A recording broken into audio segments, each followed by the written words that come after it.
आतंक का बिरादर तो जिंदा है, लेकिन तालिबान में आंतरिक कलह की खबरें अब खुलकर सामने आ रही हैं। जी हां, एक पखवाड़े पहले तालिबान के सबसे ताकतवर नेताओं में शुमार मुल्ला अब्दुल गनी बरादर के दिन अब गर्दिश में है। पहले मुल्ला बिरादर के मारे जाने की खबर आई, फिर घायल होने की अफवाहें उड़ी। मुल्ला बिरादर के मारे जाने की अटकलों के बीच अफगानिस्तान का जो सरकारी टेलीविजन चैनल है या तालिबान का जो टीवी है, उस पर मुल्ला बिरादर का एक इंटरव्यू प्रसारित किया गया, जिसके जरिए यह दिखाने का प्रयास हुआ कि बिरादर अभी जिंदा है।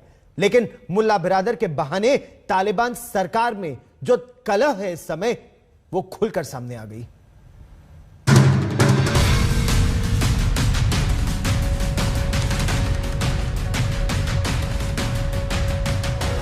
जिस शख्स ने अफगानिस्तान की सरजमी से अमेरिकी फौजों की वापसी का पूरा रोड मैप तैयार किया, जो शख्स अमेरिका और तालिबान के बीच सबसे अहम कड़ी के रूप में काम कर रहा था, जो चेहरा तालिबान के सबसे जाने पहचाने चेहरों में शुमार था और जिसने तालिबान की नींव रखी थी 20 साल की जंग के दौरान, जिसके परिवार ने उसकी झलक तक नहीं देखी थी, वो शख्स है मुल्ला अब्दुल गनी बरादर।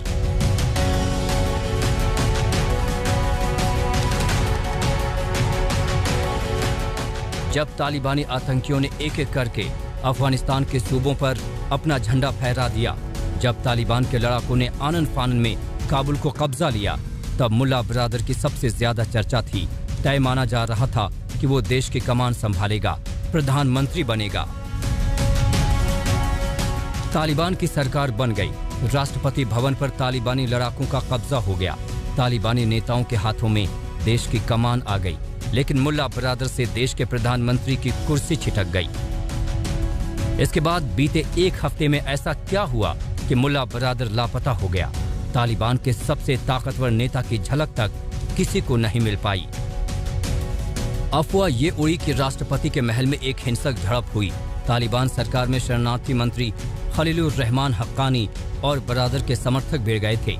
हक्कानी नेटवर्क के लड़ाकों ने इसमें अब्दुल गनी बरादर को मार दिया या उसे गंभीर रूप से घायल कर दिया गया। दो और वजह हैं जिनसे बरादर की गैर मौजूदगी पर सवाल उठे। 7 सितंबर को सरकार के गठन के बाद से ये बरादर नदारद था। 11 सितंबर को कतर के डिप्टी पीएम शेख सानी की यात्रा के दौरान भी बरादर राष्ट्रपति भवन में नहीं था। बरादर के मारे जाने या घायल होने की खबरों के बीच पूरे 9 दिन के बाद आखिर बरादर दिखा। मुल्ला बिरादर के मारे जाने की अटकलों के बीच अफगानिस्तान के सरकारी टीवी आरटीए पर बिरादर का एक इंटरव्यू प्रसारित किया गया, जिसके जरिए ये दिखाने की कोशिश हुई कि बिरादर जिंदा है। इस इंटरव्यू से पहले तालिबान की तरफ से मुल्ला बिरादर का एक कथित ऑडियो संदेश जारी किया गया था, जिसमें उसने खुद के सही सलामत होने का दावा किया था।